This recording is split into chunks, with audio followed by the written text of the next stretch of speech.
As spawning in the top left-hand corner of King's Cove, we have the... Oh, sorry, bottom right first. We have, in the bottom right-hand corner, we have the Brazilian Zerg player, the Red Zerg, representing Team Hellfire. Whew. It is DakkoN, going for the 15-15.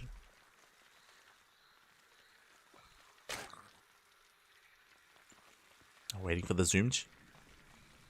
There we go. Rank number 20 in the circuit standings. And spawning in the top left-hand corner, we have the veteran himself, the blue Protoss for Eximius Gaming. It is a Shakti. Rank number 9. Again, Shakti, he is a very old school player. He has been around for many, many years when it comes to the Latin American scene and Latin American circuits. Shakti, I want to say maybe even the oldest player amongst all the competitors here as well. But I did mention before, he did retire. He did retire, like, I want to say 2 years ago. Around 2 years ago, he did retire. But recently did return at the start of the year to start playing in tournaments again. You're never really gone. It was great to see his return. Very heartfelt as well. Like, again, it's been... I remember casting Shakti back in 2020, 2019. Back when we first started casting StarCraft. So it was really cool to see him again. Nowadays, you know, he has... I believe he has a family. I believe he has a family now. I believe he's, you know, focusing on his IRL career. Like, Shakti has other things going on and doesn't devote as much time to StarCraft anymore, but, you know, still decides to come back and compete whenever he can. And still did maintain and retain a lot of skill, is what I will say. For sure. Coming into this DakkoN, going 15-15, going for the macro hatchery on the lower ground. Let's go, inspired by Eric. What I love here, especially when it comes to ZVPs, players like Claw, players like DakkoN as well, players like Dorminoko, you can definitely see like their idolization or their influence, the Eric influence all over them. I appreciate it. Eric, of course, being the best Zerg player in Brazil. And Eric, he does often come up with his own builds, his own playstyles. As we have our head-to-head. Shakti with 100% win rates over DakkoN.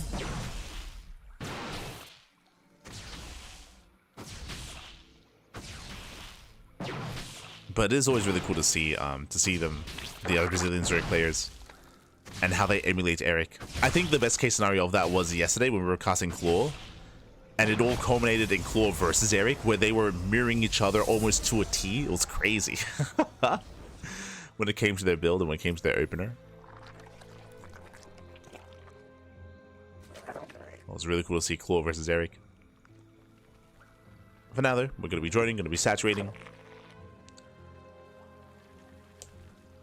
And we're setting up for a longer game. DakkoN, he's been hyper-aggressive so far in our tournaments, but in this ZVP at least, we do have something more standard. DakkoN droning, saturating.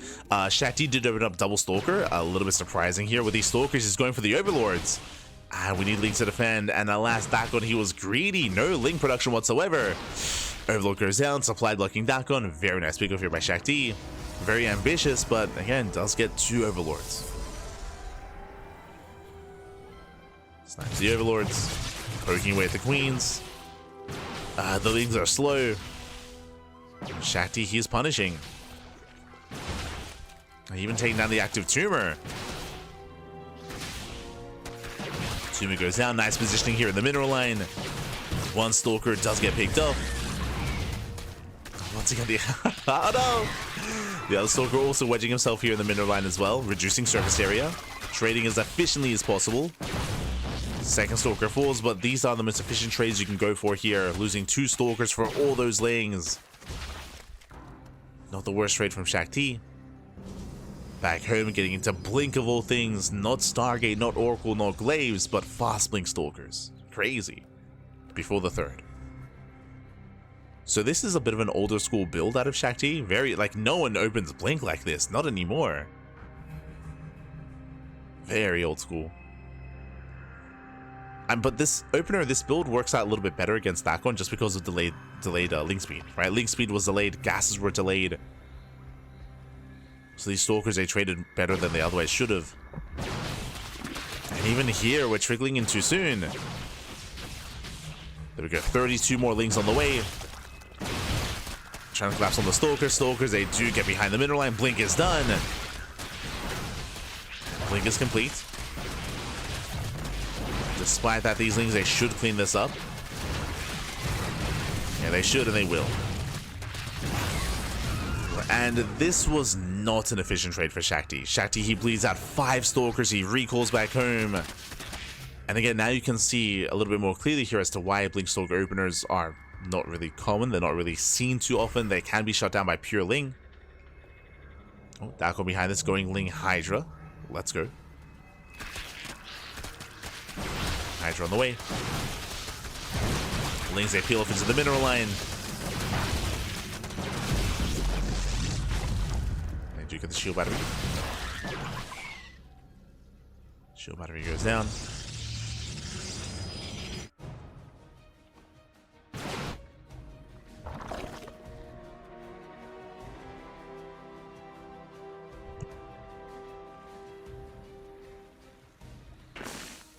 Hello, 007. Hello, hello.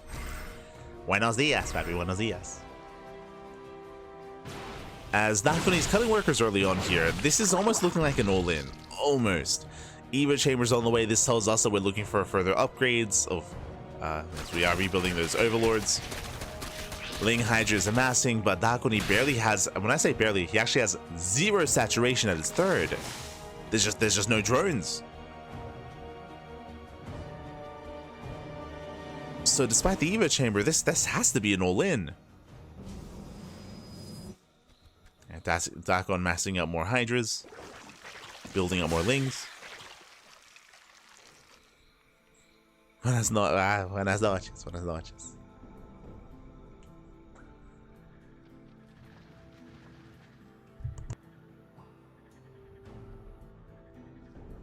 Bom dia, bom dia.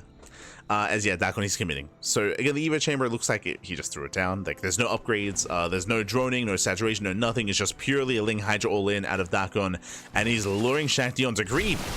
And now's the time. Lings is going for a massive run by a massive counterattack. The wall is closed though. And Lings, they don't get any damage. That means there's that much less at home to defend.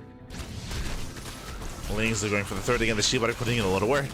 Oh god, this is not getting much done, I'll be honest. Yeah, Ling Rambai gets shut down, and Shakti, he blinks in. He blinks in, he's going for the kill, going for the throat, diving on top of those Hydras. Boys are being pulled in a moment of desperation. And DakkoN, he's being pulled apart here. The all-in did fail. I was thinking that he might try to catch the army, but he went for the massive Ling Rambai instead, and the Rambai didn't achieve much at all. Didn't achieve anything. He got 3 probes. He got 3 probes for the counterattack. Hydras are falling. I believe there's 1 Hydra left, down to 0. Sorry, down to 1. More reinforcements have arrived. But these are still better trades for Shakti.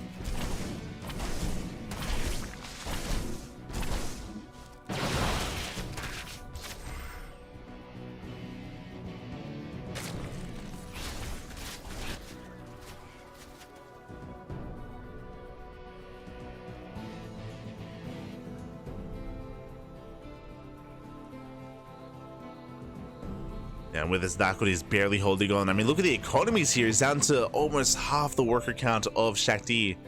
He barely has a standing economy. I mean, he was all in to begin with, but now even more so. Now he doesn't have the army. Bailiness is on the way.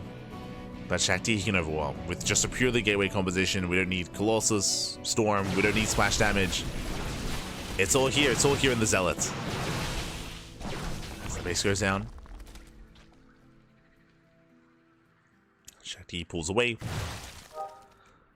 Getting ready for his own rotation.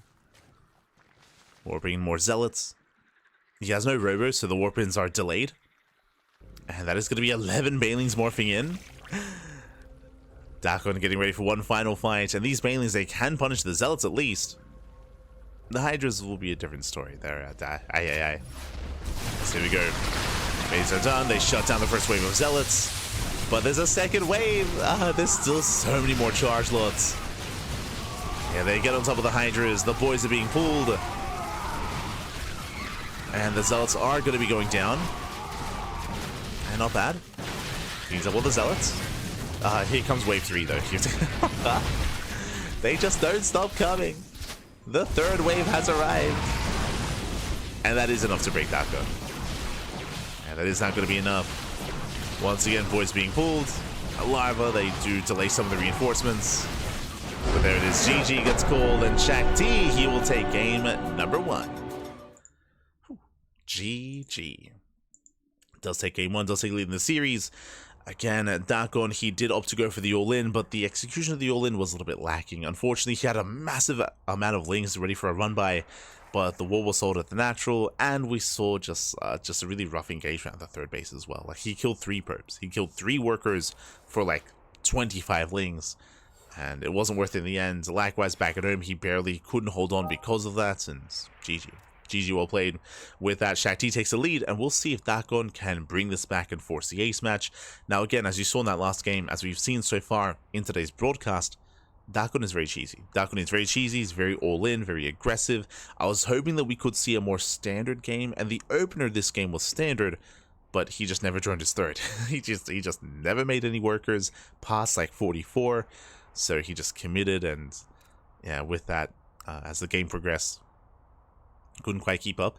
We'll see if this time he actually drones up his third base, or if he has another cheeky build ready for us. Let's go. We'll see if he has another cheeky build as we are getting into game number 2.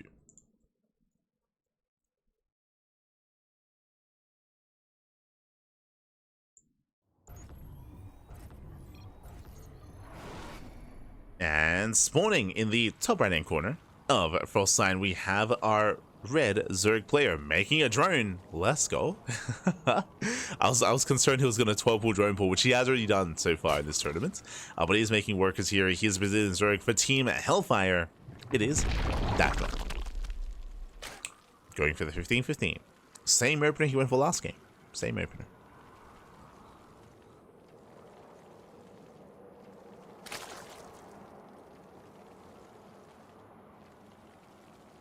And spawning in the bottom right-hand corner, we have the Brazilian Protoss player representing Eximius Gaming, the blue Protoss. It is Shakti. You gotta speed through the second intro, like Ice Guy. He doesn't wait. He doesn't. He has no chill, but he has no chill. He just zooms in. As you can see, they don't have actually too much history. There's the dates for those matches, and it looks like both of those series were played last year in 2024. So this is actually the first time they're facing off in 2025. Of course, Shakti has that advantage over DakkoN.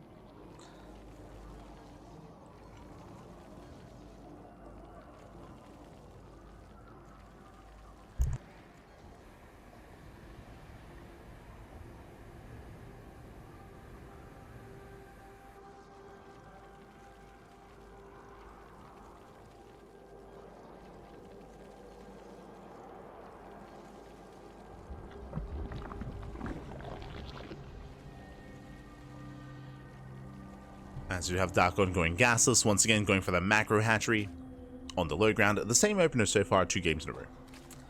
Same opener. He does take his gas a little bit earlier, which makes sense in this matchup, just for earlier link speed to have a more secure defense. When I say earlier, it's still late compared to a standard build. Just getting into gas.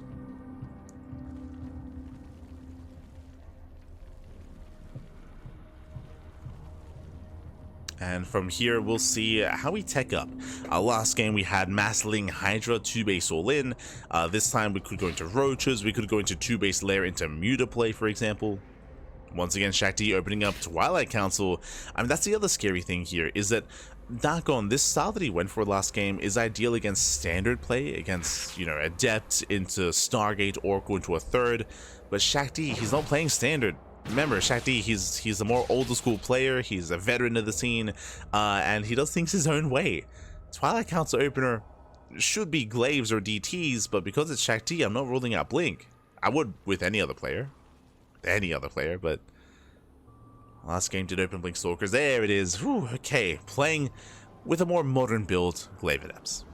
Now, there are different variations. We could see 4-gate Glaives with a Robo into something more committed. This can turn into a 2-base all-in, 6-gate Glaive Adepts. Right now, I don't see a Robo. If the game progresses any further without a Robo, this could be 3-gate Glaives economic build into a 3rd base. Like, the resources that would have been spent on the Robo are instead going to be spent on a Nexus. So this could be a macro variation of Glaive Adepts. We'll see. We'll see when and if he does get a Robo.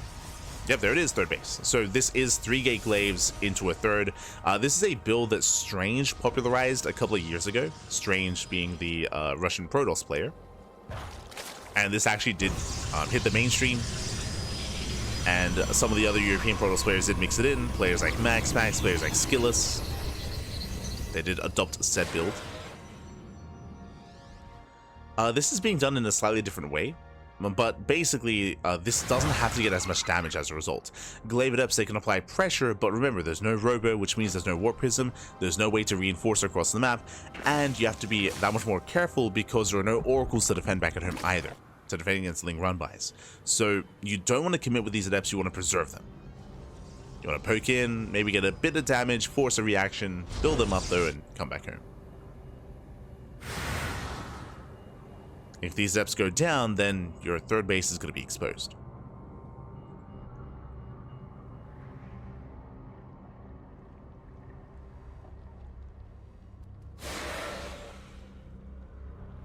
As Adepts say poke in, they confirm 0 saturation at the 3rd, which is very suspect. DakkoN has a full wall at the natural.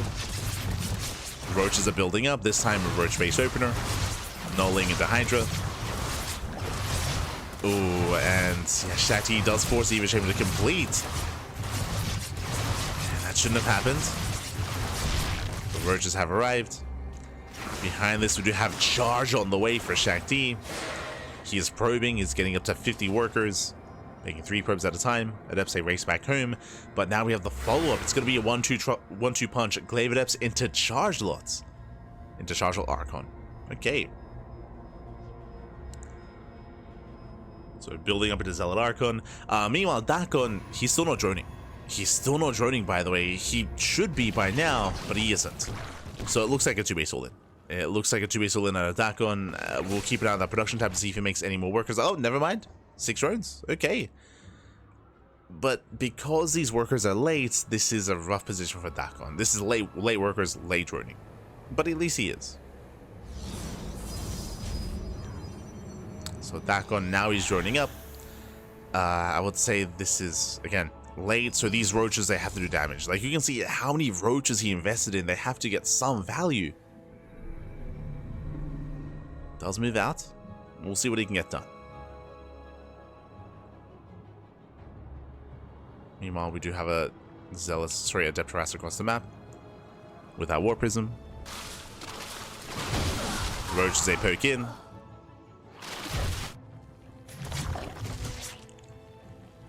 But so far, Shakti is in position. He's got Immortals back home as well. He has Immortals, nice force fields, trying to lock down the army. Adepts take it across the map. They're not really getting much done. They go for the Queen, and they will get it. Yeah, the Roaches overextend, and they do not trade well against these Zealots. Queen goes down, and 0 mining at the 3rd. We've been here before. Yeah, DakkoN, he is all in. He's you know, I was trying to give him some credit earlier, being like, oh, look, he's making 6 drones. He's macroing. No. There's the 0 saturation at the 3rd. Did make some workers, but he is still just doubling down, making nothing but Roaches, Hydras, plus on range. Hydra range as well. It's gonna be all or nothing for DakkoN. Oh, I say that now he starts droning. Ah, God, it's one or the other, Pappy. One or the other. You can't do both. You can't commit this hard and then start droning. That's crazy. As Archons have arrived, the Roaches are getting punished. Where are the Zealot reinforcements, though? There we go. 5 Zealots at a time. Need those charge lots.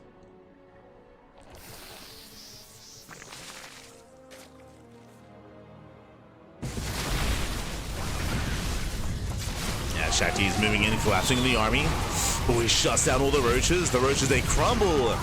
And now the Hydra exposed. Now it's time for the Hydras. Zealous, they trickle in, and DakkoN, he's being overwhelmed. He just does not have an army. Again, he was very uncommitted. He was very indecisive when it came to what he was doing.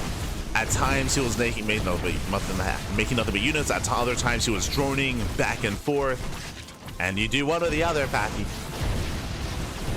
In the end, Cool with his pants down. And Shakti, he will just overrun the natural. So a couple more roaches trickling in. DakkoN, he never really got across the map. Not with any substantial army. Boys are being pulled into charge lots. GG gets called, and Shakti, he will take the series at 2-0, taking down DakkoN. GG. Whew. GG, well played, Shakti. He will claim the final series of the broadcast. GG, well played. DakkoN, unfortunately, not quite able to pull one off here over Shakti. Not quite able to. With that, GG. GG, well played.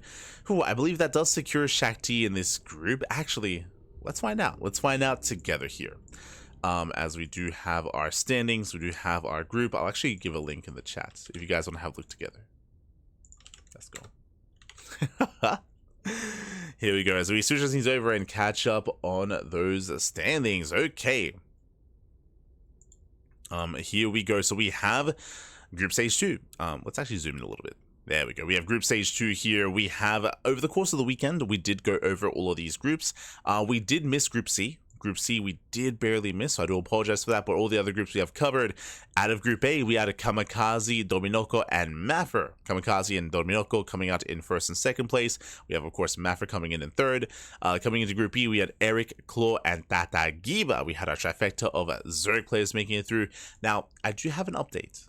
Here. Tata Giba, he did make it through, but we did, Cosmos did notify us earlier this morning that Tata Giba, he is not able to compete. He's not able to compete. Why is that? Felicidades. Congratulations. His wedding is actually coinciding with the dates for the playoffs. So he actually can't play. He actually cannot compete. I mean, technically, I guess he could bring like a PC to his wedding, and he could maybe, like, I don't know, maybe during like the reception, or maybe like during the after party, he could maybe like play and compete in some StarCraft. Hard to say, but that's probably ill-advised. That's probably, So congratulations, Tata Giba. He is getting married later on this month, and because of that, he won't be able to compete in the playoffs. Because of that, I believe Sefirofe, the fourth place player in Group B, is going to be taking his place. So Sefirofe is going to be stepping in. My condolences to Tata Giba, but regardless, congratulations. Congratulations nonetheless. Scrolling down, we have Group C. We have Inexorable and Allison making it out in first and second place. We had Elevolts making it out in third place. And then we had a Group D. Group D, of course, with our standings finishing up. Can we refresh?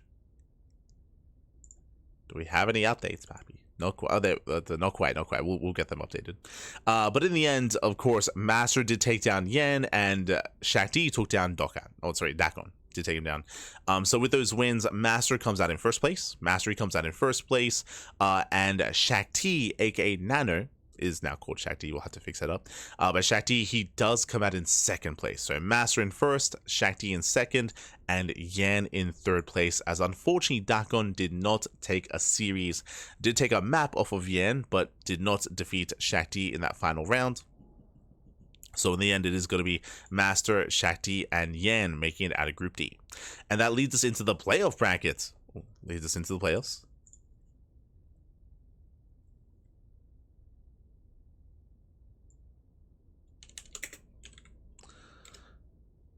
Leads us into the playoffs here, as we do have, or as we should be updating this momentarily. We have the seeding already done. Okay, so in the beginning, let's actually zoom in a little bit. Can we? No, not quite. So we have Kamikaze. We have Kamikaze is going up against second place in Group D. That should be Shakti. So Kamikaze versus Shakti in the upper bracket quarterfinals. We have Eric versus Allison in a ZVP. Looking forward to that. We have Inexorable versus Claw in a TvZ. Looking forward to that as well. We have Master versus Dominoko. You can see there that is Group D first place up against Dominoko. So Master versus Dominoko in the lower portion of the upper bracket quarterfinals. Likewise, the lower bracket is also going to be seeded with the third placing players. The third placing players that get seeded directly into the lower bracket is double elimination, and this will begin when exactly? May the 11th at 4 a.m. AST. Let's go. That's going to be 3 a.m. KST, and that's going to be May the 10th over in Brazil. The day before. So yes, we do have the weekend of May the 10th and 11th. That is going to be when this event does take place. Remember, this is not the playoffs. This is not the offline portion yet. I believe the offline portion is going to be maybe like top 4, like something like that, like top 4-ish, top 6 is going to be left over for the playoffs. Sorry, for the offline event for the venue in Sao Paulo. Meanwhile, the first round is still online. This initial round is still going to be online here. For the playoffs and for the lower bracket as well. So it's going to be exciting, going to be good stuff. Again, we have some very heavy hitters here. We have Eric, Inexorable, Shakti, Master, Claw, Dominoko, Allison, and Kamikaze. Coming into this, obviously, we're a little bit biased. We're big fans of Eric, and we're wishing Eric the best. But respect where respect is due. We have Inexorable as the best Terran in Brazil, and also Master as the best Protoss in Brazil as well. So we expect those 3 to make it far. There are definitely players that can threaten them. There are players like, you know, Kamikaze, Allison, Claw, Dominoko, Shakti. They can threaten those top players, but they're still going to be favored. Still going to be favored. So we'll see if anyone can, or if any one of them can be broke down. And again, this is going to be next weekend. Next weekend is going to be the playoff bracket. Let's go. And we'll be there for it. We'll be there for it. I believe when it comes to our schedule, there is going to be a bit of conflicting schedule here. Let me just catch up. I believe the thermal 2v2 circuit is going to be clashing with day 2. So day 1 we should be fine. Day 2 of those playoffs is going to be clashing with the May edition of Euthermal's tournament. So we might do like a replay cast, or we'll figure something out. We'll figure something out. To cover day 2. It's probably going to be a replay cast. We'll do that from replays. But otherwise, thanks for watching. Otherwise, with that, we're wrapping up here for today. We just finished up the group stage here of the Brazilian StarCraft 2 circuit.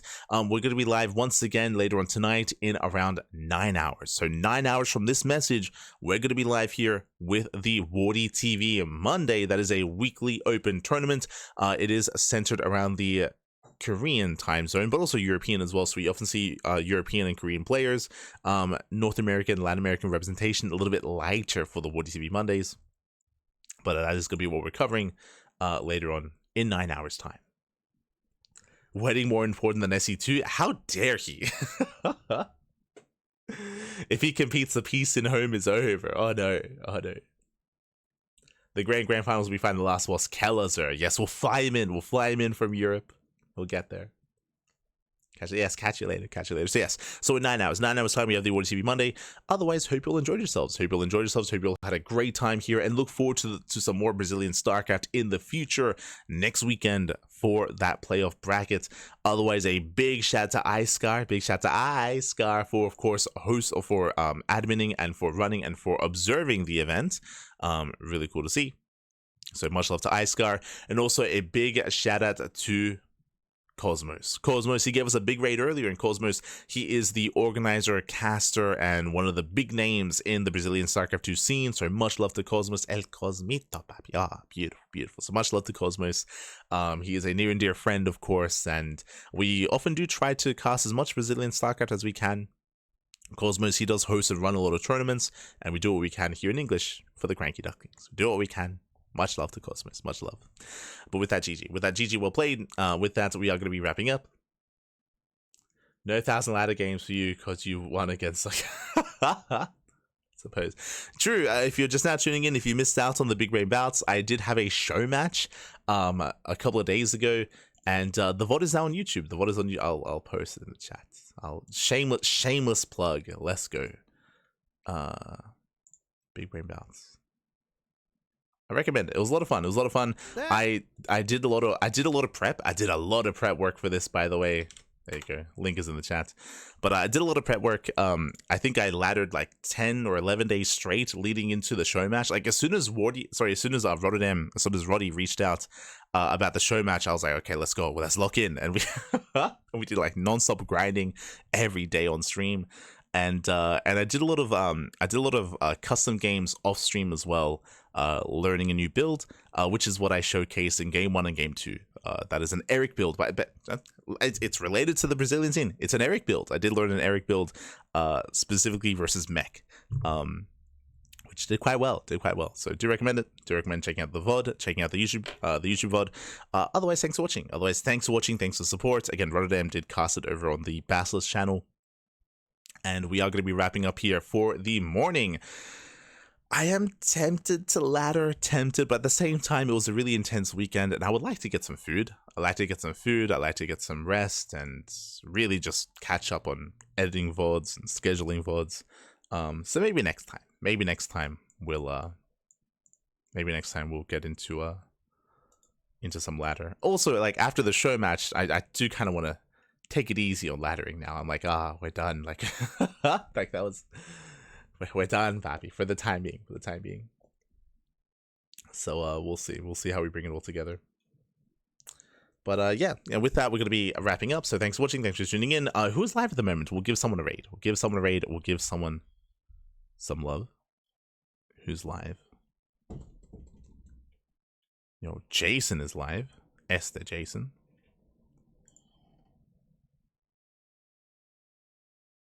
But we'll find someone to raid. So with that, thanks for watching. Thanks for the support. And we'll see you guys in 9 hours time for the Woody TV Monday. Also, we just got an update. If you're a regular when it comes to watching open weeklies, Pegasaur Monday. I believe Pegasaur Monday, they just announced that they're moving from Pegasaur Monday. I mean, for us, it's Pegasaur Tuesday, but they're moving to Wednesdays. Yes, they're moving to Wednesdays instead. They're moving a day later. Which means we could cast Monday Night Weekly. So usually it goes Woody TV Monday into Monday Night Weekly into Pegasaur Monday, right? It's like the Korean Weekly into European Weekly into the American Weekly. And usually what we do is we cast the Korean Weekly and the American Weekly, and we're usually sleeping during the European one. But if there's no longer going to be back to back, we could try to cast the Monday Night Weeklies. It's possible, or I could sleep. I mean, sleep is also good. We'll figure it out.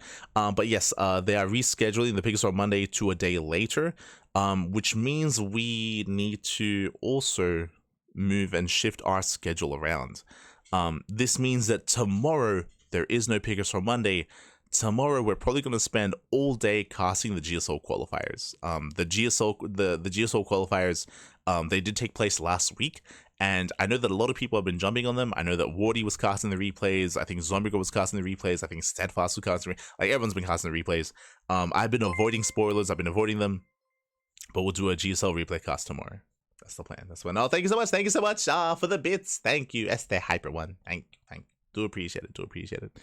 But yeah, so tomorrow is probably going to be a GSL replay coverage for those qualifiers, and Wednesday/Tuesday is going to be Pegasaur Monday. Okay. So we have to shift some things around in our schedule. We'll get there. Okay. So yeah, just giving a PSA as to what's coming up next. But otherwise, thank you so much for watching. Thank you so much. We do appreciate it. We're going to be heading off for the day. Usually I do ladder and stream, but not today. We'll take the day off again. That's my reward for winning the show match. But tomorrow I should be live on my channel. After the cast, I'll probably go live on my channel and ladder for a little bit. Otherwise, thanks for watching. We'll see you guys next time. Until then, ciao, papi, ciao. Also, if you want to support us, !Patreon in the chat. True. !Patreon. You're going to support us via Patreon. All the money on Patreon goes towards players, as it is all for prize pools to increase the prize pool of our tournaments. So it's all done via Patreon. You can support us there. Otherwise, thanks for watching. We'll see you guys next time. Hasta luego. Ciao, papi, ciao. Hasta luego.